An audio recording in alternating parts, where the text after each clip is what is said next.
که د چا خوښه نه وه نو ما خو الله الرحمن الرحیم د بسم الله متعلق چې څه خبره وه هغه په شافیه کې مونږه پوره په پوره باندې وویله. په پوره خو نشم ورته ویلی ځکه چې اختصار پکې مونږ وکړو، خو څه نه څه د دې متعلق وضاحت هم وکړو. الحمدلله رب العالمین، ټول حمدونه الله لره دي چې پالون کې د مخلوقاتو دی. والعالمین، بعضې نسخو کې داسې دی رب العالمین والعالمین، پالون کې د عالمانو دی او د مخلوقاتو دی، دواړه صحیح دي. که چېرته عالمین رستو شي او عالمین مخکې شي بیا هم ټیک ده، نو دې ته تخصیص بعد التعمیم وي. عالم خو ما سوی الله ته ویلی کېږي، نو ملا غیر ملا دواړه پکې راله که نه. رستو عالمین ذکر کړی دی، نو چې عالمین یې ذکر کړی دی نو دا تخصیص یې وکړو، اشاره پکې چې کوم دی علو شان د علماو در والذین اوتوا العلم درجات. او که داسې شي چې الحمدلله رب العالمین والعالمین، نو عالمین یې مخکې ذکر کړه، عالمین کې د عالمین داخلو، دې کې هم علو شان ته اشاره ده، لوی مرتبه د عالم ته اشاره ده. عالم له الله لوی شان ورکړی، لوی مرتبه وله ورکړی، خبره پوه شوې. بهر حال الحمدلله ټول حمدونه، الف لام استغراقي واخله، جنسي واخله، جنس حمد. حمد حمده یحمدو، باب سمعه باندې قیاس ته حمدن ومحمدتن، حمدن ته مصدر راغی، محمدتن دې ته مصدر میمی وي. د هر مصدر په اول کې چې میمی زائد راشي، میمی، نو هغې ته مصدر میمی وي. اسنه ته موتون، نو دا موتون کې میم زائد نه دی ښه، میم دغه التکفا کلمه ده. دا قاعده یاد وساتئ، د هر مصدر په اول کې چې میم زائد راشي. ما مولانا تپوس وکړه که مې مصدر میمی څه ته وایي، وایي د کوم مصدر په اول کې چې میم راغلی هغې ته مصدر میمی وایي. نو ما ورته وایي موتون دا مصدر میمی دی، نو خرې خټکې ونښته. دې ته سوچ کوئ، ټکې جمله صحیح وایي ښه. د هر مصدر په اول کې چې میمی زائد راشي، میمی لکه حمده یحمدو کې مصدر محمدتون دی، رحمه یرحمو کې مرحمتون دی. دلته میمی زائد دی ځکه د هغې ماده خو را ح میم دی، او د حمد ح میم دال دی. تاسو خیال ته راغله؟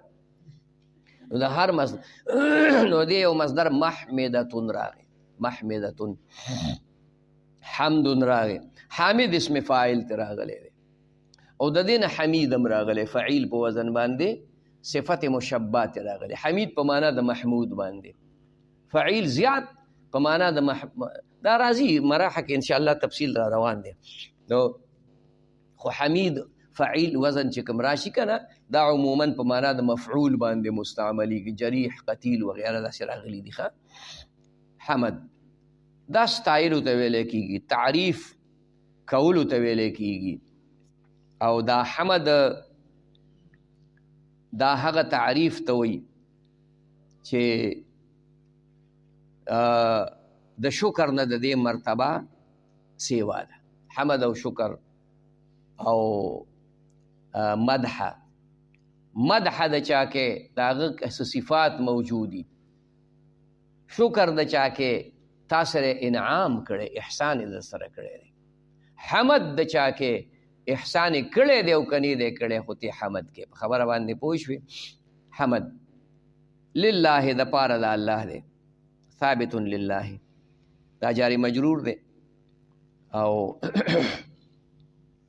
دلته د کتابت یو مسله راغله چې د الله هغه لفظ حمزه هغه په درج کې ساقطېده، خو چې کله لام پې راشي نو بیا په تلفظ نم ساقط شي ښه. ځکه که داسې ونشي که نه نو ته لام ځان له ولیکې بیا الف ولیکې نو څوک به لا د دې لله نه به لا جوړ کي لا، او بیا هغه حمزه د الله خو دې مخکې نه ملګرې کړله نو وروستو ټکی او بیا لا پاتې شي، اوس لالا به شي یو نه نو لله هغه حمزه ساقطه شي ښه د پاره د الله دی رب العالمین. رب یرب ربا، رب یرب ربوبیت، رب یرب ربا، مصدر ربونم راغلی دی او مصدر ربوبیتونم راغلی دی. د دواړو معنا بعینه یوه ده، پرورش کول. او د دې صفت مشبه راغلی ربون، دا څه کوم چې مصدر دی نو دا صفت مشبه دی فعل په وزن. څوک وایي نه لکه دا اصل کې اسم فاعل دی هغې کې تخفیف کړی دی راببون دی، په راببون کې با په با کې مدغم شوي د رابون، د الف ته نه حذف شوی ربون ویلی کېږي. نو صیغه د اسم فاعل ده، خو صیغه د صفت مشبه هم فعلون په وزن باندې صفت مشبه هم مستعمل شوی دی ښه. پرورش کوونکې، پالونکې، تربیت کوونکې، العالمین، تربیت د عالمانو کوي، پرورش د عالمانو کوي الله تعالی. د الف باندې شروع کی تخیل تراله الله ولا توفیق ورکی.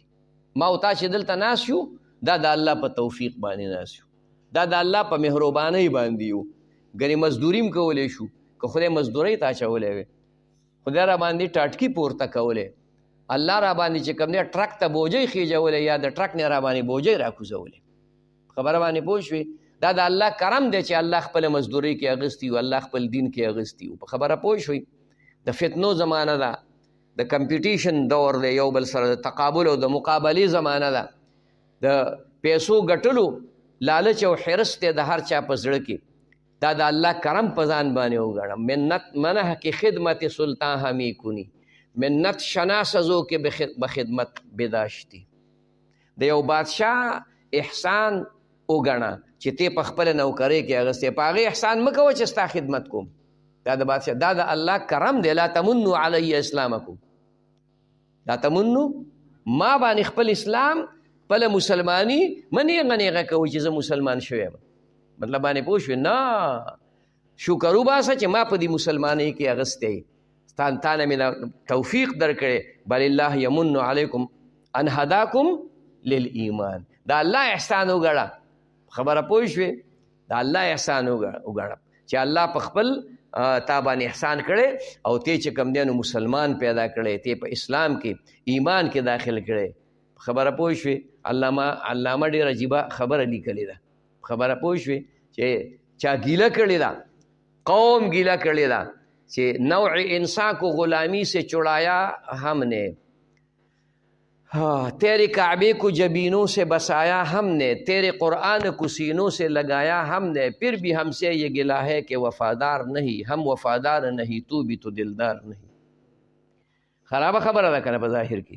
اگر تو وہی نوع انسان کو غلامی سے چڑایا کس نے، میرے کعبے کو جبینوں سے بسایا کس نے، میرے قرآن کو سینوں سے لگایا کس نے، تے تو آبا و تمہاری.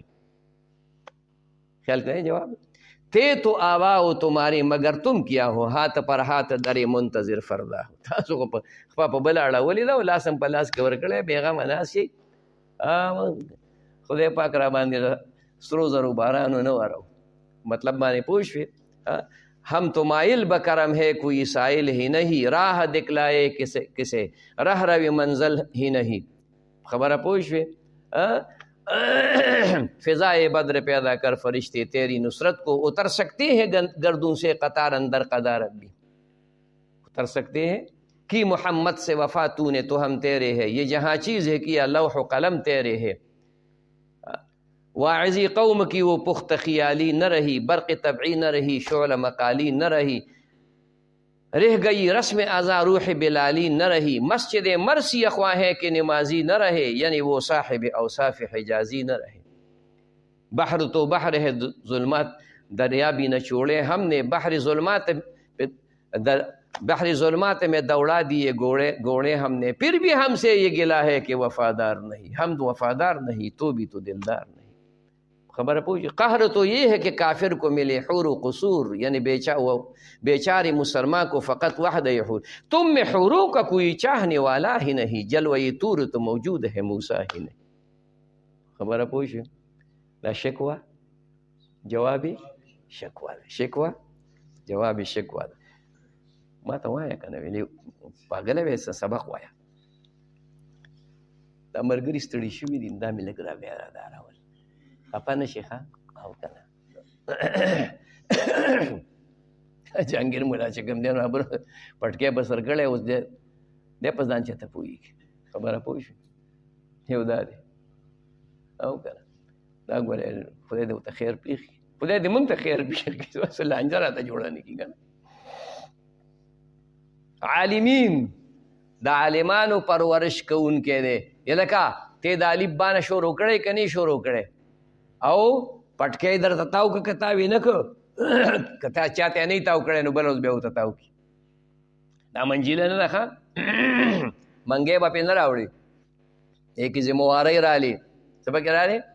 ذموارۍ به څوک به ورته بدعتي وایي، څوک به ورته مشرک وایي، او ته خپل کار کوه، چاله جوابونه مو ورکوه. ښه، چاله جوابونه دې خبرو مو ورکوه. که ښکاره فتنه راله د دین خلاف، نو بیا به میدان کې تختی به بیا نه، بیا به سر نه ښکته کې، جفا کی تیغ سے گردن وفا شعاروں کی، کٹی ہے بر سر میدان مگر جھکی تو نہیں. ما خیال دا په پښتو اردو نه پوهېږو، د انګریزۍ دا به ورته شروع کړو، بیا شعر اشعار به ورته د انګریزۍ شروع. په فارسۍ خو سودم دا شین دی، لکه ښکارو د بچو خوله وازه نیولي. نو الله په تا رحم وکړو، ستا پرورش ستا تربیت یې وکړو، نو کوم ځای ته راورسولی لکه مولانا صاحب یې درنه جوړ کړو، خیال کې راله. بیا یې درنه مفتي صاحب جوړ کړو په 3 میاشتې کې. بیا یې درنه په 2 کاله تدریس کې استاذ الحدیث جوړ کړه، ځکه چې زاد الطالبین دی پړاو. او که چې کله دغه ته رسېدې که نه، هغه کوم کتاب دی پکې؟ ریاض الصالحین. بل پکې کوم یو دی؟ آثار السنن. چې هغې ته رسېدې بس شیخ الحدیث برید ته واوه. پخوا به 20 کاله خلکو کتابونه او د وړې دورې پورې پړاو کړه، نو چې بیا په حدیثو کې ورته کتاب ملاو شو، استاذ الحدیث بو. اوس چې آثار السنن ته رسي نو دی شیخ الحدیث. دی صحیح شیخ الحدیث. مونږ کله کله بیان له لاړ شو، اولا شروع کی مناسب پیری طریقت، د دې ځای نه شروع پیری طریقت، رهبر شریعت، امام الصرف والنحو. خبره باندې پوه شوې؟ شیخ الحدیث والقرآن، محقق زمانه. یو پکې ابو لیکلي په هغه دغه کې لیکي محقق زمانه. خدای زما محقق زمانه. بلپس شیخ غزالی دوران. خبره په روح رواني خانقاه الله پاک رب. نو نوم هغه هلته کې خلکو نه بیا یېري چې نوم څه شی دی، او دا دغه موږ هم برید ته وکړو چې لکه دا به رښتیا وي. نو مدینه منوره کې یو سړی و، نو داسې لیونساری شانتې واړو به ورپسې، واړو خو تنګول کوي، ورانې کوي. نو هغه چا خدای م غر که ورشه که هلته مسجد نبوي کې خیرات تقسیمېږي او تاسو دلته ما پسې راغلي وړو منډې کړې. چې منډې کړې بیا هلکه بیا کېدی شي رښتیا خیرات دي. وایي هلته وړو بیا ایسال که خدای د غر که خیرات کم تاسو خیال ته راغله. موږ هغه یو، خدای دې معافي وکړي. رب العالمین د عالمانو پرورش کوونکی، والعالمین د مخلوقاتو. د الله نه علاوه چې څه دي نو دې ته عالم ویلی کېږي. جمع یې ولې راوړې ده چې الله نه علاوه چې څه دي هغې ته عالم وایي. جمع یې ځکه راوړې چې اقسام یې ډېر دي، اقسام انواع یې ډېر دي. ابو سعید خدری رضی الله تعالی عنه فرمایي چې 40,000 اقسام د حیواناتو د مخلوقاتو د عالمو دا په دریاب کې دي. خیال کې مراله. او بعضو روایتونو کې دا راغلي دي چې 80,000 دي، 13,000 په وچه باندې دي او 40,000 دا په دریاب کې دي. مونږ خو په دریاب کې صرف یو مایع پیژنو، مثلا یو مارماهی پیژنو او د اوبو چندخه پیژنو. او چندخه د وچې یو چندخه د اوبوی د اوبو مار پیژنو، مثال 3-4 سیزونه پیژنو. خو په دې اوبو کې په دې سمندر کې دومره غټ غټ سیزونه او حیوانات دي چې پخوا به د عام سمندري جهازونه واړه چې تله به نو هغې ته به ورلاندې ډز به یې ترې وښکوه بل طرف بیا راواړه، نو چې خلک به پکې وغه به ټول مړه شو. نو بیا پکې انتظامات داسې وکړه چې لاندې پکې داسې یو ترتیب جوړ کړ چې کوم شی به ورته راغی غټ حیوان نو هغې به یې کټ کړ، لاندې پکې داسې ارې جوړې کړي چې هغه به مسلسل تاوېدې، د دې جاز د تلو سره به تاوېدې، نو چې کوم شی به راغی نو هغه به یې کټ کړ، ټوټې ټوټې به یې. نو دا دریاب به تک سور روانو د وینو، مطلب باندې پوه شوې. دا به میان پکې هم کېدی شي، دا پکې نور ځناور هم کېدی شي. هارون رشید بادشاه په زمانه کې یو ملا ونیو د سمندر یو سړی ونیو، نو هغه له خبرې نه ورتلې که نه، د خپل سمندر خبرې ورتلې، د وچې خبرې خو نه ورتلې. نو هغې ښه بند ځای کې دا چې ونه تښتي ارامي، نو هغه بند که نو ښځه یې وله وکړه. نو په دې خو پوهېده ارامي و که نه، نو لوبې وکړه. چې لوبې وکړه د ښځې حمل راغی، ښځه خو وله دا کړې وه که نه، مریم نواز یې وله کړې وه، په خبره باندې پوه شوې. نو یار هغه بچی وشو، چې بچی وشو نو که تاسو خیال یې دا بچی د مور په ژبه هم پوهېږي او د پلار هم پوهېږي، نو د پلار ژبه هم ورتلله او د مور ژبه هم ورتلله. بچی لوی شو، 18 کالو شو. نو دا پلار او زوی دواړه په دربار کې ناست دي. نو دې پلار یې وخندل، نو بادشاه ورته وویل ته تپوس وکړه دا د ولې وخندل، په څه خبرې وخندل؟ وایي چې یاره نورو حیواناتو لکۍ شاته یې او ستاسو دا مخې ته ده. د هغې ګیره نه وه که نه، ستاسو دا لکۍ دا مخې ته ده. اوس هغه په دې نه پوهېږي دا ګیره که دا لکۍ ده.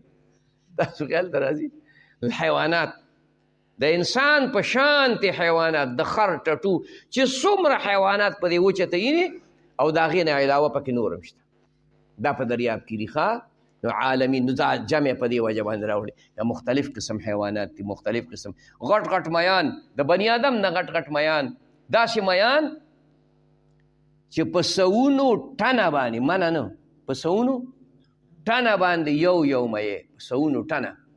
دغه مخکې ورځو کې دریاب کې یو میې نیولی و، نو خلک به راتلل او دا دغه نه دا اران، هغه مشین والا اره نه ته څه ویل که چینس، هغه به یې پسې راوړه کرار ځان له به یې تر غوښې دونه راودغه کولې او په ګاډو کې به یې اچولې او وړې به او شی یو لوی هغه ځای نه هغه ځای پورې چې کوم دی لوی بلا پرته وه. د نبي علیه صلات وسلام صحابه راله، یو مهم کې رسول الله مبارک ولیږل، نو چې هغه یو ځای کې ډیره واچوله، څه وخت تېر شي خوراکه ورسره ختمه، 300 کسان خوراکه ورسره ختمه شوه. هغه غمجن شو چې دا به څه کوو. هغه امیر ورته وایي چې هېڅ هم مه کوئ، بس 2 رکعته لمونځ وکړئ او الله نه وغواړئ.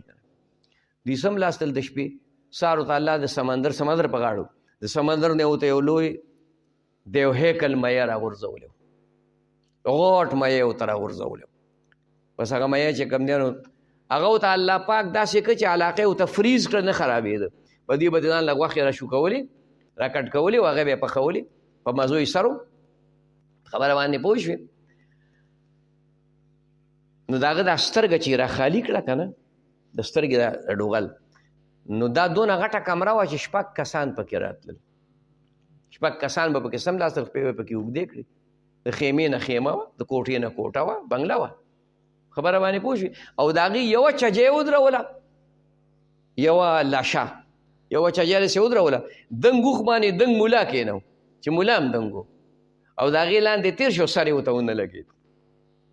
بیا چې کله مهم پوره شو راتلل، غوښه پکې پاتې وه، صحابه او ځان سره راواغسته چا ډېره او چا لږه. رسول الله مبارک ته خبره وکړه، وی دغسې چلو، وی دا د الله مېلمستیا وه، تاسو له درکړې، وی څه غوښه پکې پاتې نه وه چې راوړې؟ وی جي راوړې مو، د ما له راوړئ که نه، ځکه چې دا خو یو تبرک و، د الله مېلمستیا وه که نه، د الله مېلمستیا وه. پوه شو مطلب باندې. عالمین، د الله مخلوقات.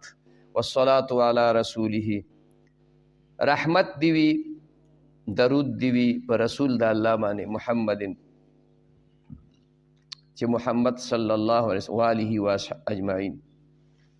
صلات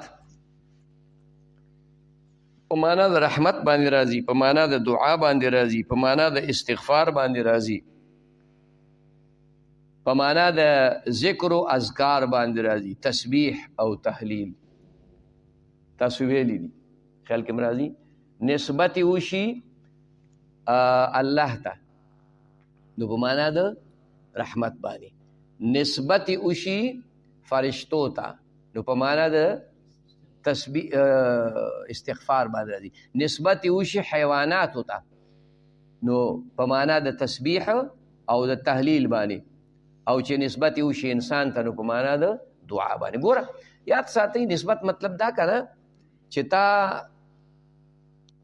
د د لپاره فاعل الله وګرځو. ان الله وملائکته یصلون الله ته نسبت ده، فرشتو ته نسبت ده. خبره پوه شوې؟